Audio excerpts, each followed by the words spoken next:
அனைவருக்கும் வணக்கம். இந்த வீடியோவில் நியூ சிலபஸ் படி பொது அறிவு பகுதி யூனிட் 6 வேர் டு ஸ்டடி நம்ம பார்க்க போகிறோம். இப்போ யூனிட் 6ல் 20 கொஷின் கேட்க போகிறதா சொல்லியிருக்காங்க. இவங்க சிலபஸ் அப்டேட் பண்ணதுலே ஒரு பெரிய விஷயம் என்ன அப்படின்னா, எந்தெந்த யூனிட்டில் எவ்வளோ கொஷின் கேட்பாங்கன்றதை மென்ஷன் பண்ணது தான். ஸோ அந்தந்த யூனிட்டுக்கு நம்ம வெயிட்டேஜ் கொடுத்து நம்ம படிச்சுக்கலாம். ஸோ 20 கொஷின்னா கண்டிப்பாக ஒரு பெரிய ஒரு பிக் டாபிக் தான் இது. மேக்ஸிமம் சிலபஸ் மேட்ச் ஆகிற மேக்ஸிமம் லெசன்ஸ் எடுத்துட்டேன். ஒரு வேளை விடுபட்டிருந்தால் நீங்கள் கமெண்ட் பண்ணுங்கள், அது பின் பண்ணிடலாம். ஆனால் கட்டாயம் இதில் இருக்கக்கூடிய லெசன்ஸ் நீங்கள் படித்தாகணும். நீங்கள் படிக்கிறதா இருந்தால் கூட இதில் இருக்கிறத தாண்டி தான் நீங்கள் எக்ஸ்ட்ரா நீங்கள் போகணுமே தவிர இதில் இருக்கிறத விட்டுட்டு நீங்கள் எக்ஸ்ட்ரா போக முடியாது. ஸோ வீடியோக்குள்ளே போகலாம். ஸ்கூல் புக்கில் கவர் ஆகிறத மட்டும்தான் நான் மென்ஷன் பண்ணியிருக்கேன். எக்ஸ்ட்ரா நீங்கள் சர்ச் பண்ணி படிக்கிற மாதிரினா இந்த தொல்லியல் தொடர்பானது எக்ஸ்ட்ரா நீங்கள் புக்கை தாண்டி நீங்கள் படிக்க வேண்டியது வரும். ஸோ அது பார்த்துக்கலாம்.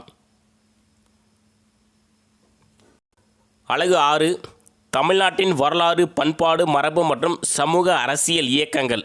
ஸோ 20 கொஷின் சிலபஸ் நான் பிரிச்சிருக்கேன். ஸோ முதல் டாபிக் உண்டான சிலபஸ் பாருங்கள். தமிழ் சமுதாய வரலாறு, அது தொடர்பான தொல்லியல் கண்டுபிடிப்புகள், சங்ககாலம் முதல் இக்காலம் வரையிலான தமிழ் இலக்கிய வரலாறு. ஸோ இந்த டாப்பிக்கு தகுந்த நம்ம ரிலேட்டடாக இருக்கக்கூடிய லெசன்ஸ் நம்ம பார்க்கலாம். ஸோ பாருங்கள், 6th ஹிஸ்ட்ரி தமிழ்நாட்டில் பண்டைய நகரங்கள். அதாவது சிலபஸ் பாருங்கள், தமிழ் சமுதாய வரலாறு, அது தொடர்பான தொல்லியல் கண்டுபிடிப்புகள், சங்க காலம் முதல் இக்காலம் வரை. ஸோ இதிலே இந்த ஒரே ஒரு ஹெட்டிங்குள்ளே ஏகப்பட்ட இது கவர் ஆகும். எவ்வளோ வச்சாலும் கவர் ஆகும். தமிழ்நாடு ரிலேட்டடாக ஸ்கூல் புக்கில் கவர் ஆகக்கூடியது நான் கொடுத்துட்டேன். ஸோ எக்ஸ்ட்ரா படிக்கிறது நீங்கள் தேடி படிச்சுக்கலாம். இப்போ 6th ஹிஸ்ட்ரி தமிழ்நாட்டின் பண்டைய நகரங்கள், 6th ஹிஸ்ட்ரி வட இந்தியாவில் வேதகால பண்பாடும் தென்னிந்தியாவில் பெருங்கால பண்பாடும். ஸோ இதில் நீங்கள் தமிழ்நாடு ரிலேட்டடாக கூடிய தென்னிந்தியாவில் பெருங்கால பண்பாடு நீங்கள் படிச்சுக்கலாம். ஸோ வட இந்தியாவில் வேதகால பண்பாடு விட்டுட்டால் கூட தென்னிந்தியாவில் பெருங்கால பண்பாடு படிச்சுக்கலாம். 6th ஹிஸ்ட்ரி பண்டைய காலத்தில் தமிழகத்தில் சமூகமும் பண்பாடும். டைரெக்டாக இது இதில் வருது சிலபஸில். பண்டைய காலத்தில் தமிழகத்தில் சமூகமும் பண்பாடும் சங்க காலம். நான் பிடிஎஃப் லிங்க் கீழே டிஸ்கிரிப்ஷன் கொடுத்துட்றேன். நீங்கள் டவுன்லோட் பண்ணி பிரிண்ட் எடுத்து வச்சுக்கலாம். 7th ஹிஸ்ட்ரி தமிழ்நாட்டில் கலையும் கட்டிடக்கலையும். அடுத்து 7th ஹிஸ்ட்ரி தமிழகத்தில் சமணம், பௌத்தம், ஆசீவக தத்துவங்கள். 9th ஹிஸ்ட்ரி தொடக்க கால தமிழ் சமூகமும் பண்பாடும். மேக்ஸிமம் எல்லாத்துக்குமே நம்ம வீடியோ கொடுத்துட்டோம். இந்த எத்திக்ஸ் ரிலேட்டடாக வரக்கூடிய லெசன்ஸ் மட்டும்தான் நான் வீடியோ கொடுக்கல. எல்லாத்துக்குமே நம்ம வீடியோ கொடுத்துருக்கோம். இதுக்கு உண்டான யூனிட் 6க்கு உண்டான பிளேலிஸ்ட் நான் க்ரியேட் பண்ணி தரேன். கொஞ்சம் டைம் ஆகும். கண்டிப்பாக பிளேலிஸ்ட் க்ரியேட் பண்ணிவிட்டு நான் ஒரு வீடியோ கொடுக்குறேன்.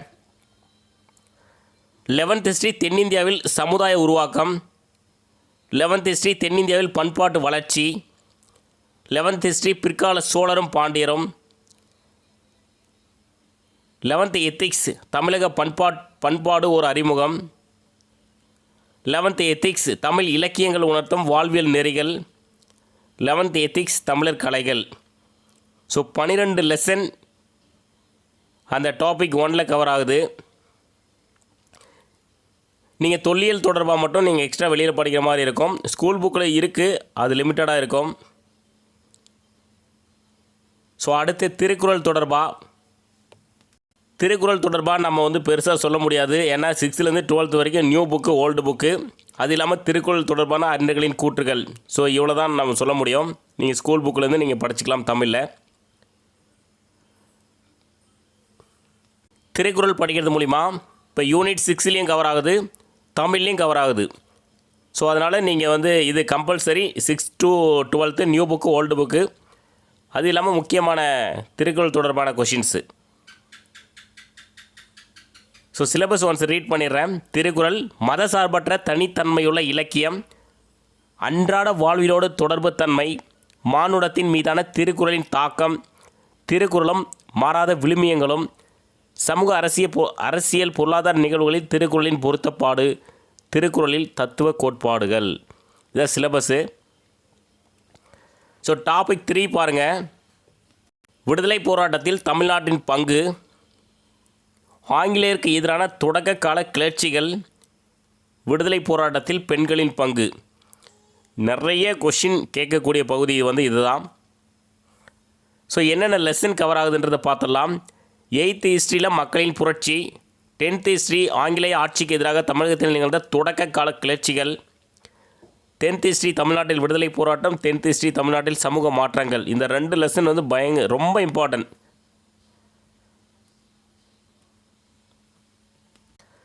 11th ஹிஸ்ட்ரி ஆங்கில ஆட்சிக்கு தொடக்க கால எதிர்ப்புகள். 6th தமிழ் ரிலேட்டடாக கொஞ்சம் லெசன்ஸ் கவர் ஆகுது. 6th தமிழில் தமிழ்நாட்டில் காந்தி அப்படின்னு ஒரு லெசன் இருக்குது, வேலுநாச்சியார் இருக்குது. இது ரெண்டுமே நீங்கள் படிச்சுக்கோங்க. 6th தமிழில் தமிழ்நாட்டில் காந்தின்னு ஒரு தலைப்பு இருக்குது, வேலுநாச்சியார் தனியாக இருக்குது. 7th தமிழில் தேசியம் காத்த செம்மல் பசும்பொன் முத்துராமலிங்க தேவரை பற்றி ஒரு லெசன் இருக்குது. கப்பலோட்டிய தமிழர் வஉசியை பற்றி ஒரு லெசன் இருக்குது.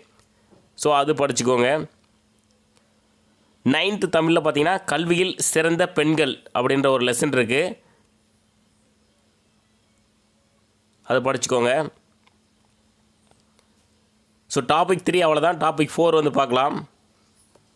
19 மற்றும் 20ஆம் நூற்றாண்டுகளில் தமிழ்நாட்டின் சமூக அரசியல் இயக்கங்களின் பரிணாம வளர்ச்சி, நீதி கட்சி, பகுத்தறிவுவாதத்தின் வளர்ச்சி, சுயமரியாதை இயக்கம், திராவிட இயக்கம் மற்றும் இவ்வியக்கங்களுக்கான அடிப்படை கொள்கைகள், தந்தை பெரியார் மற்றும் பேரறிஞர் அண்ணாவின் பங்களிப்புகள். ஸோ இது ரிலேட்டடாக இருக்கக்கூடிய லெசன்ஸ் பார்க்கலாம். 10th ஹிஸ்ட்ரி 19ஆம் நூற்றாண்டில் சமூக சீர்திருத்த இயக்கங்கள். இது பார்த்திங்கன்னா 11th ஹிஸ்ட்ரி நவீனத்தை நோக்கி. 12th எத்திக்ஸ் சமூக சமய சீர்திருத்த இயக்கங்கள். 8th ஹிஸ்ட்ரி காலதோறும் இந்திய பெண்களின் நிலை. 11th பொலிட்டிக்கல் சயின்ஸு சமூக நீதி.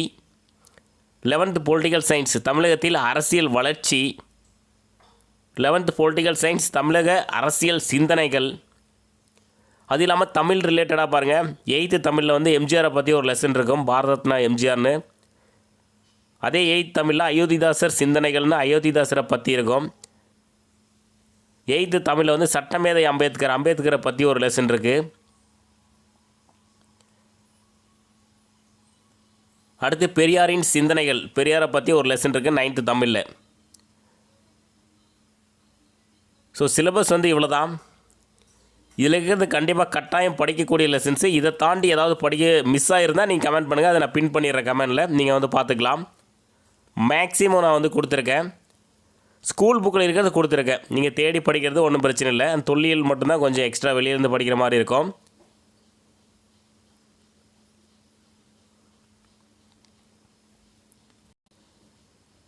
பிடிஎஃப் லிங்க் கீழே டிஸ்கிரிப்ஷனில் இருக்குது, நீங்கள் பிரிண்ட் எடுத்து வச்சுக்கோங்க. எக்ஸ்ட்ரா ஏதாவது லெசன்ஸ் ஆட் பண்ணுறதா இருந்தால் நீங்கள் பேனா வச்சு ரைட் பண்ணிக்கோங்க. ஸோ அடுத்த ஒரு வீடியோவில் சந்திக்கலாம். தேங்க்யூ.